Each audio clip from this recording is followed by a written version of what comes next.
Some college students have arrived for a picnic at the lush mountain town known as Uti, and they are busy playing truth or dare. One girl is dared by her boyfriend to kiss him in front of everyone.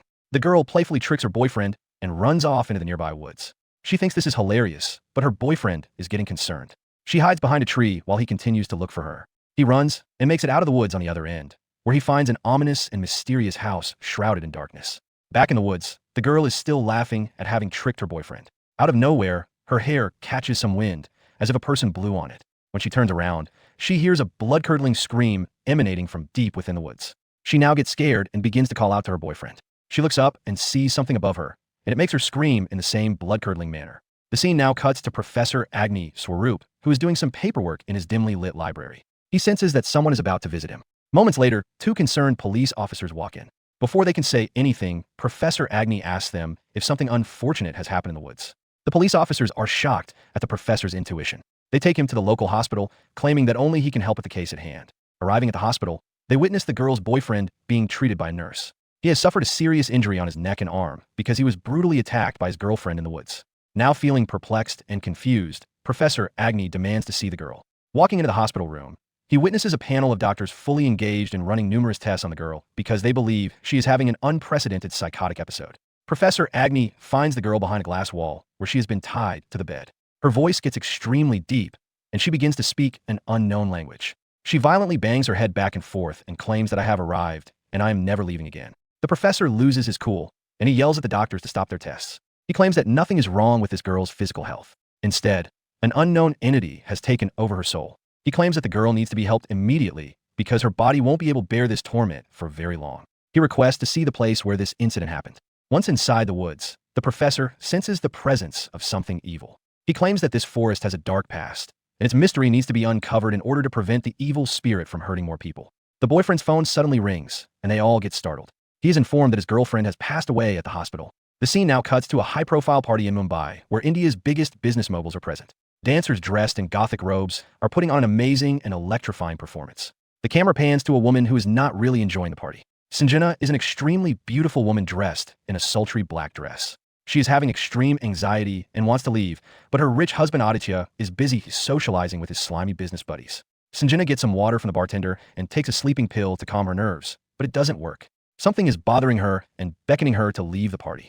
When she has had enough of Aditya's neglect, she pulls him out of the party, and they have an altercation on the staircase. She takes the car keys from Aditya's pockets and begins to drive home. She is crying hysterically while driving when all of a sudden, the world around her becomes eerily quiet, and she hears someone whispering her name out of thin air. Startled beyond belief, she crashes the car. Aditya is now seen at the hospital with his parents. The doctor arrives and announces that Sanjana is miraculously safe. However, the doctor advises Aditya to stop his wife's intake of sleeping pills and to better take care of her emotional needs also. The next day, Sanjana wakes up to find her husband pensively staring out of the window. While she suggests divorce, Aditya claims that he will do anything to make things better between them. He doesn't want their relationship to end this way. He offers to take her anywhere in the world for a vacation so they can reconnect romantically, far away from the stress of his business life. However, a weird inner feeling commands her decisions yet again. She tells Aditya that she simply wants to go back to their hometown where they first met, which is none other than the beautiful mountain town of Uti. While arriving in Uti, they drive by the campsite where the incident with the college students happened earlier. Sanjana keeps staring at the woods, as if something is luring her in. When they reach their house, we see that it is the same ominously dark house that was spotted by the college student earlier. They uncover the furniture and get settled in. When night falls, Aditya is in deep sleep while the beautiful Sanjana stays awake due to her insomnia. She walks up to the windows and witnesses a ray of moonlight coming in from a crack. Upon putting her ear closer to the window, she hears her name being whispered again. The whisper is followed by the same jarring scream of a woman that the college student had heard earlier. Now feeling scared yet infuriated, she flings the door open to see who is trying to scare her in her own home. She steps out into her backyard and hears the scream again. Now thinking that a woman is injured and needs help, she opens the gate and walks into the woods. However, before she can venture too far, she is grabbed by her husband and brought back to the safety of their home. Once inside, Sanjana argues that she keeps hearing someone whispering her name, but Aditya denies everything. Like a simple douchebag, he claims that she is imagining everything because of her overuse of sleeping pills. Sanjana takes 2 more sleeping pills and leaves to sleep in another room. The next day, Aditya meets with his friend Ajay and his wife Priya. He confides in them about his marital problems, and they agree to help him get back on good terms with his wife. Back at home, Sanjana is all alone. While she is doing some garden work, a shovel keeps falling on the ground repeatedly, as if it is trying to make its presence known. When the phone rings inside, she walks by the shovel, and we see that it has a bloodstain on it. Inside, she only hears static noise on the phone. Suddenly, an invisible force causes the entire house to shake, and a photo frame falls to the ground and breaks. At the same time, a local village woman arrives suddenly and startles Sanjana. She claims that she is the new housemaid appointed by Aditya. When Sanjana asks about her previous butler Robert, the new maid reveals that Robert has been missing for 8 months and that his wife is struggling to survive. Shocked by this news, Sanjana instantly goes to Robert's house in the village. His wife reveals that Robert also heard strange voices, including that of a woman screaming out in pain. The voices drove him mad, and one day, he simply disappeared. Robert's wife also claims that she had called Aditya for help, but he did nothing about it. Now feeling even more bewildered, Sanjana begins to get suspicious about Aditya. Robert was like family to them, but her husband did nothing to help, nor did he tell her anything about this precarious situation. Later that night, she is awakened by strange sounds coming from her garden. This time, the sounds are different and almost demonic. She hesitantly walks out to find Robert having a complete mental breakdown on her garden stairs. He is pointing at the sky and begging for the voices to stop. He knows Sanjana is able to hear the voices too, so he begs her to make them stop. The scene cuts to her waking up in her bed, revealing that this was just a nightmare. The next day, Sanjana meets with Priya and discusses everything. Priya suggests that they should solicit Professor Agny's help. Upon arriving at Sanjana's house, Professor Agny is instantly aware of an invisible presence. He claims that he can feel a tormented soul lingering in this house. He asks her to open the attic, which has been locked for 2 years. The professor creates a totem with a lemon and places it on the ground between some candles. He claims that if the lemon changes color by sunset, then the presence of a dark spirit will be confirmed. Sanjana waits patiently. When the sun sets, she goes into the attic and unwraps the lemon only to find that it has indeed changed color. It is now red. This causes her to trip balls and completely lose her cool. She barges in on Aditya's business meeting while crying hysterically. Everyone tries to calm her down, but she is inconsolable. She keeps screaming that there is something in their house. This fiasco leaves Aditya feeling completely embarrassed in front of his company's business executives. The next day, he publicly beats up Professor Agny and accuses him of manipulating and gaslighting Sanjana. The professor gets emotional because he knows that this is not the truth. His only sincere purpose was to help Sanjana put an end to her predicament. It is now even more clear that Aditya is trying to hide a dark secret. Sometime later, Aditya and Ajay have to leave Uti for a business emergency. They leave Sanjana and Priya behind in the scary house. However, she convinces Priya to go home and leave her alone. She wants to figure out if someone is actually trying to reach out to her, or if she is just going crazy. Once she is alone, she is startled by her bedroom door flinging open. She shuts the door when her hair catches some wind, as if a person is blowing on it. Upon turning around, she notices a drop of fresh blood on her hand. When she looks up, more blood begins to rain down from the chandelier. Completely flabbergasted by this strange phenomenon, she makes a run for it. She tries to escape the house, but all of the doors keep getting smacked shut by an invisible force. She barely makes it out alive and ends up at her garden. There's a mirror in the garden where Sanjana witnesses the reflection of a woman drenched in blood, reaching out to her with one hand. However, when she looks back, there is no one behind her. She runs out into the backyard and screams that she will not be scared in her own house. Soon, she passes out from exhaustion. The next day, Priya and Sanjana go back to Professor Agny to beg for his forgiveness. He is fuming with anger as he announces that he will not involve himself with their private matters anymore. However, when Sanjana reveals that she saw a bloodied woman in the mirror, the professor grows silent and apprehensive.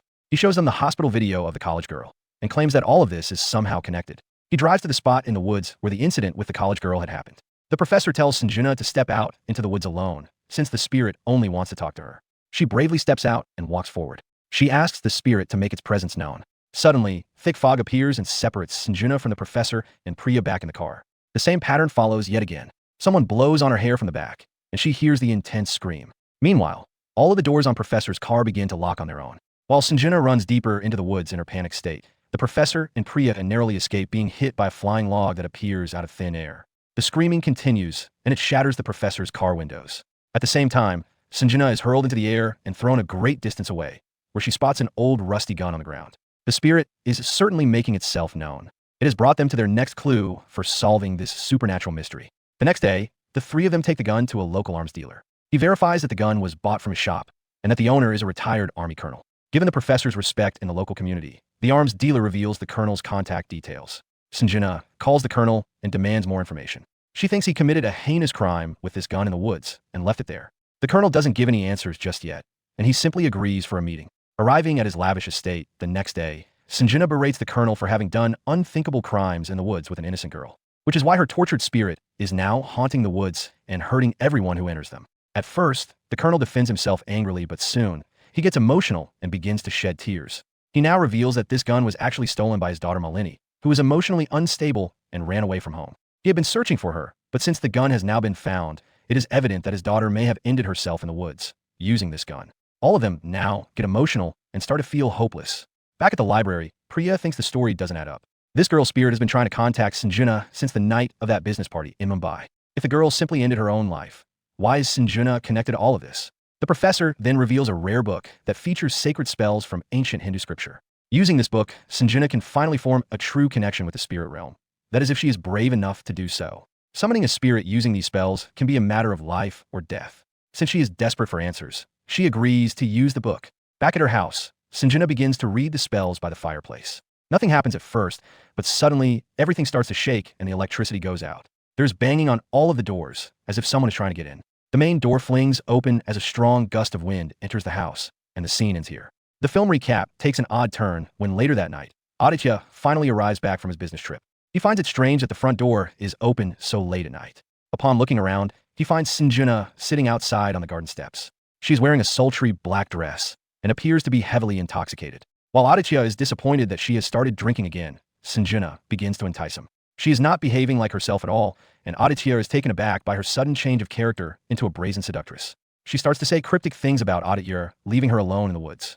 She tells him to shut up and pushes him onto the bed. As she gets closer, her face morphs into another woman's bloodied face. Aditya gets extremely scared and pushes her to the ground. He claims you can't be her. You are dead. Sanjana comes back to her senses and wants to know who is this dead girl that Aditya is talking about. She yells at him, and he finally divulges his dirty secret. 2 years back, he was visiting Uti alone to take care of some business, while Sanjana was alone back in Mumbai. A woman named Malini showed up at their house on a rainy night, claiming that her car had broken down nearby. Aditya allowed her to spend the night in the guest bedroom and call for help the next morning. However, one thing led to another, and they ended up having a steamy romantic encounter. While she left the next morning and left behind a note, he found her playing violin in the woods the next day, where the two made out yet again. What followed next was many weeks of romantic encounters where Aditya repeatedly cheated on his wife. When Malini finally found out that Aditya was married, she became furious. She thought she finally found someone who loved her, but Aditya, being the fuggo that he is, kicked her out and told her to never come back. The next day, she stopped his car along the woods and begged to be back in his life. She claimed to love Aditya and wanted him all to herself. As Aditya pushed her away, she rolled downhill into the woods and took a nasty fall. Incredibly furious at his betrayal, she hurled stones at him and claimed that she would soon get her revenge. That night, Aditya came home from work to find that Malini had broken into their house. He found her in the bedroom, where she was wearing a beautiful red dress while holding her father's gun. She requested Aditya to marry her and leave Sanjana forever. Upon his refusal, she held the gun to her head and did the unthinkable. Her blood splattered on the chandelier above. We hear her screaming in her final moments, which is the same scream Sanjana has been hearing all this time. The scene now cuts back to the present. The beautiful Sanjana is hurt beyond belief. She never thought that the man she loved the most would go behind her back with another woman and cause a chain of unfortunate events in her life. Aditya further reveals that he took Malini to the woods and buried her there with Robert's help, which is why Robert also heard the voices. He also threw a gun deep into the woods, which Sanjana ended up finding. He thought he had erased all of the clues so the police would never connect him to Malini's disappearance. However, he didn't know that police would be the least of his concerns. Now completely shattered, Sanjana packs her bags and leaves him for good. She goes to visit Priya and Professor Agny one last time and tells them everything. While Priya empowers her to leave her cheating husband, the professor thinks otherwise. He claims that if left alone, Malini's spirit would take Aditya to the grave, since she wants so badly to be with him. If not for love, Sanjana should go back to Aditya for the sake of humanity. He asks Sanjana to take her husband back to Mumbai because it is the only way to save his life. Sanjana instantly goes back home and asks the housemaid to pack Aditya's bags. She hastily asks Aditya to leave with her and never come back to Uti, as it is the only way he can be saved from this mess. They rush into the car and leave in a hurry. But moments later, the real Sanjana arrives with the professor and Priya. When the confused maid tells them that Aditya just left with Sanjana, the professor gets scared beyond belief. What he feared most had finally happened. He claims that this is the beginning of the end. While driving, Aditya keeps requesting Sanjana to just look at him. When she finally turns back, her face is hollow and rotten. Overcome with shock and horror, Aditya drives off a cliff. The scene now cuts to the hospital, where a severely injured Aditya is being treated by the doctors. While Sanjana is crying in disbelief, the professor comes up with a final solution. He claims that they have to go back to the woods and burn Malini's corpse. This will send her soul into the afterlife, and Aditya's life will be saved. Otherwise, no matter what the doctors do, Aditya won't make it. They drive back to the woods along with Priya and begin to dig with shovels and rakes. The professor goes back to his car to get fire-starting equipment from the trunk. Suddenly, a tree falls on an electricity pole, causing the short-circuited wires to go everywhere. Professor ends up getting electrocuted by one of the wires till he foams at the mouth. Moments later, he approaches the girls and hands them the burning equipment. When he looks up, his eyes have gone completely pale. He picks up a shovel and lunges towards the girls, and an intense fight ensues. The possessed professor sends Priya flying a great distance, while Sanjana makes a run for it. She hides behind a tree while the bloodthirsty professor continues to look for her. She is barely able to control her screams as she comes face to face with Robert's upside-down hanging corpse. She finally makes it back to the car. While the professor is attacking her through the car's roof, she drives forward and sends him falling to the ground. Sanjana repeatedly hits the professor with the car till he passes out. Now shaking terribly from fear, she begins to get more petrol from the car's tank so she can burn Malini's corpse. As she is doing this, the professor wakes up again and begins to chase her. She outruns him and finally sets Malini's corpse on fire, thus putting an end to the madness. She finds Priya and they drive back to the hospital where Aditya has made a miraculous recovery. The professor was right about everything, but he is sadly not alive to witness this. The final scene shows Sanjana teaching Aditya how to walk again after his terrible car crash. Despite his sleazy affair having a string of unfathomable consequences that impacted multiple people's lives, she is willing to put an end to the suffering and start over. Here, this movie ends. To watch more awesome and thought-provoking movie recaps, please subscribe to Film Guy Recaps. Don't forget to like this video and tell us in the comments which movie you want to see next. Goodbye for now.